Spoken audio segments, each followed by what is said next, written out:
Is this thing on? Welcome back to Big Mouth and fancy seeing you here in Jew. A very welcome, my friends, and especially my enemies. Come in, sit down, no touching. I don't do the touching. Right, if you don't like spoilers, piss off because this is going to be an exclusive Birds of Prey spoiler chat. I'm going to dispel the myths. By the end of this video, you are going to be so happy and so excited about this film. Also, we're going to talk about Eisenberg and him talking about himself, not Jesse Eisenberg saying he will not be playing Lex Luthor anymore, or he very much doubts he'll play Lex Luthor again, which is a big shame for us who enjoyed Batman v Superman, enjoyed how they wrote Lex Luthor. I mean, Jesse Eisenberg is one of the great actors of this generation, whether you think he's a great Lex or not, that is a fact. So, I've been doing some digging. I did find a reliable source who has seen Birds of Prey, and this is what they said to me. So again, if you don't want spoilers, go away. As I say, I really researched this source. I tried to see if she was on the level, but we'll see. Again, pinch of salt, because you never know who you can trust in this game. So basically, I've been told that Birds of Prey is a comedy, is a Deadpool-style comedy where Harley Quinn does a lot of narration. So again, spoilers, we heard that Grace Randolph was talking about Black Mask, played by Ewan McGregor. He has this diamond, right? And in the diamond is these private, how else can I say, dick pics, right? So these go missing, these get stolen, basically. I don't know the entire plot, and I don't want to know it, obviously, because of spoilers.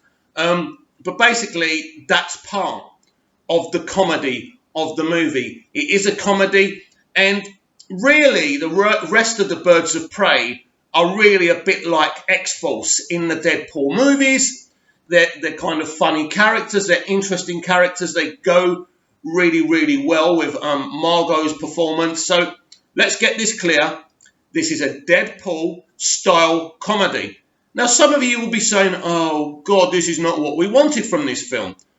But I've been told it's a highly entertaining film. Margot Robbie is brilliant as Harley Quinn. It's really fantastic. You won't come out the cinema disappointed. So some of you will say, well, we didn't want to copy Deadpool. We didn't want to see a Deadpool type comedy. But I think it works for this film. And seeing that Harley Quinn is going to be in the Suicide Squad, written and directed by James Gunn, we're going to see a more on the level serious version of her, which will be the version of her going forward. This is just a little movie. This is a little piece of entertainment. And I really believe that this is the way to go with this film, the way it's been described to me. So the whole thing about Black Mask being gay, and really I shouldn't have to set your mind at ease about this. Black Mask being gay is irrelevant. I don't like sexuality swaps or cultural swaps. I don't like them either. But this is Hollywood, and sometimes we just have to take them on the chin. And apparently his exuberance, him being gay, is actually a great part of his character.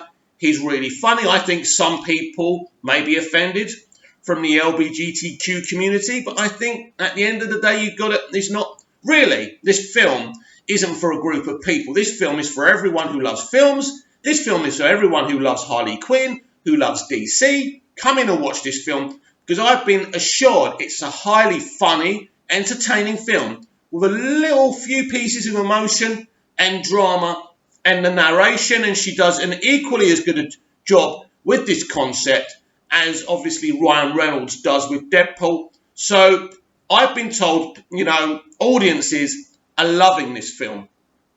But I need to talk about something else. Now we've kind of discussed that Birds of Prey is going to be a Deadpool-style kind of comedy thriller, and pretty much it's going to be awesome, and you should really be excited about that.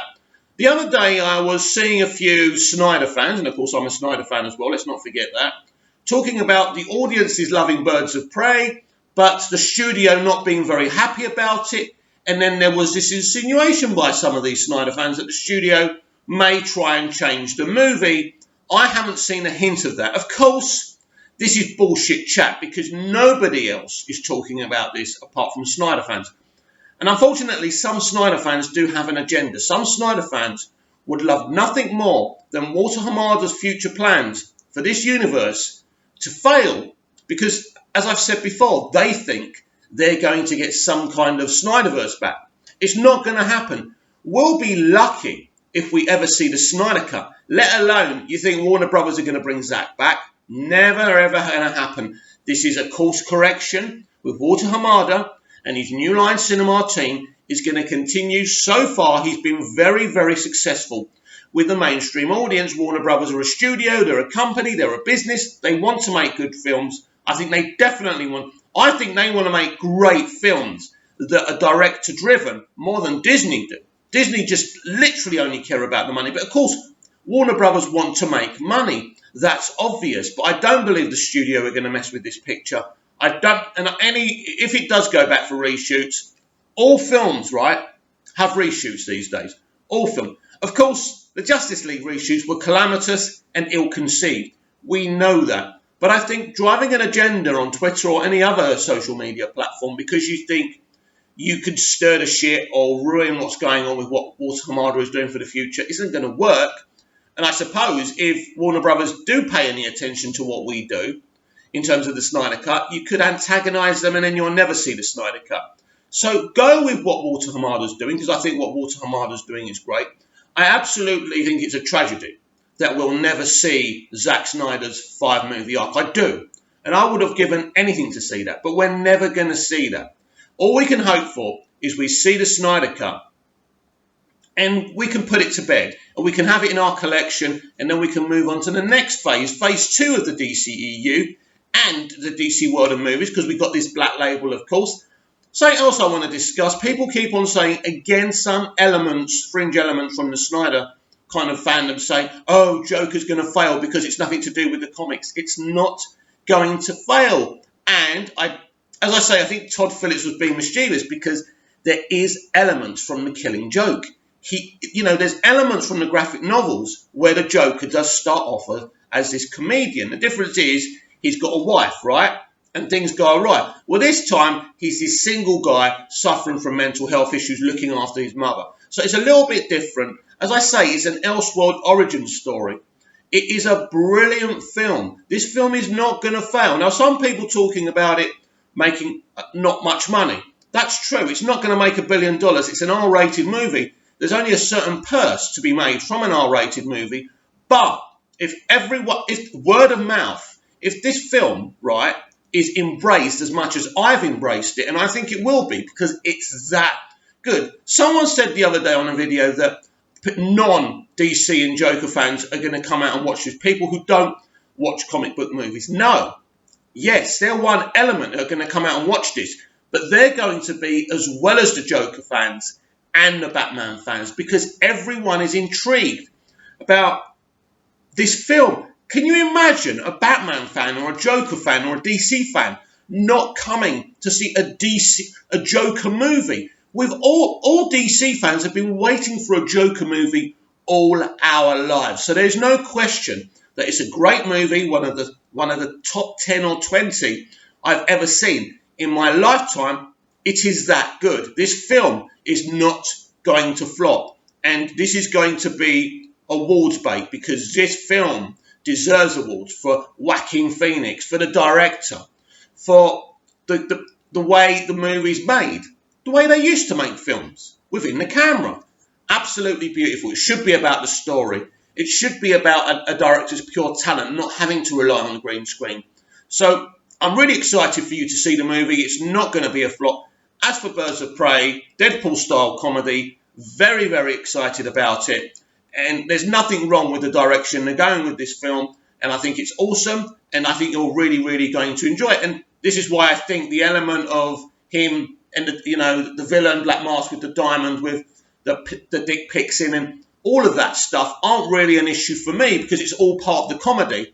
And audiences have said they really like McGregor's Black Mask. They said he's one of the best villains in the DCEU so far. So I'm really looking forward to seeing that.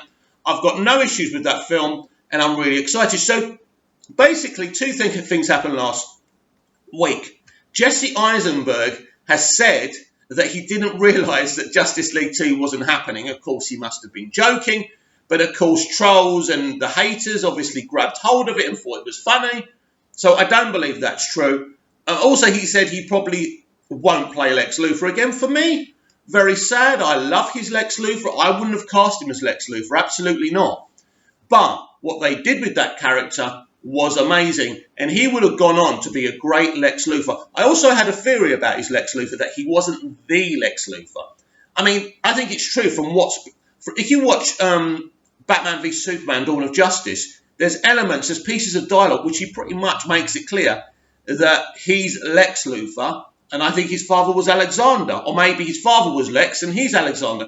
So he's the junior version of Lex Luthor, and out there somewhere, I guarantee you, that the actual true Lex Luthor actually is, and this is how they can spin this thing. And I think Vincent D'Onofrio, who plays Kingpin in Daredevil, I think we've all kind of put him up for it. He said he's well and truly up for it. And I think playing an older Lex Luthor, the one from the animated series, the one from the comics, the one kind of version everyone loves, I think he would do a great job. And he can actually... I know everyone kind of seems to think that Lex Luthor in Batman v Superman was referring that his father was dead. But I think there was a... They didn't actually say he was dead. Maybe if I change it back, he'll come back when he tells the senator from Kentucky that do you think it will be okay if I change the house now my father's gone? Maybe if I don't change it, he'll come back. Nah, he kind of says it like that. But there is never one point in the film where he directly says, my father is dead. So I think Lex Luthor Sr. is out there, and I think this is how they can integrate brand new casting. So what I want your comments down below.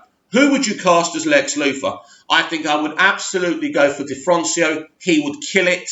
He would be absolutely the Lex Luthor from the Superman animated series. I think that version is the best. Rosenbaum is the best. Let's not get into that, but Rosenbaum from Smallville. But that's a great version. And I think a fully fledged, formed Lex Luthor, as you know, Vincent D'Onofrio playing that role would be absolutely fantastic. So I want your Lex Luthor picks in the comments down below. Please like, share and subscribe, and I'll see you in the next video. It's been fun.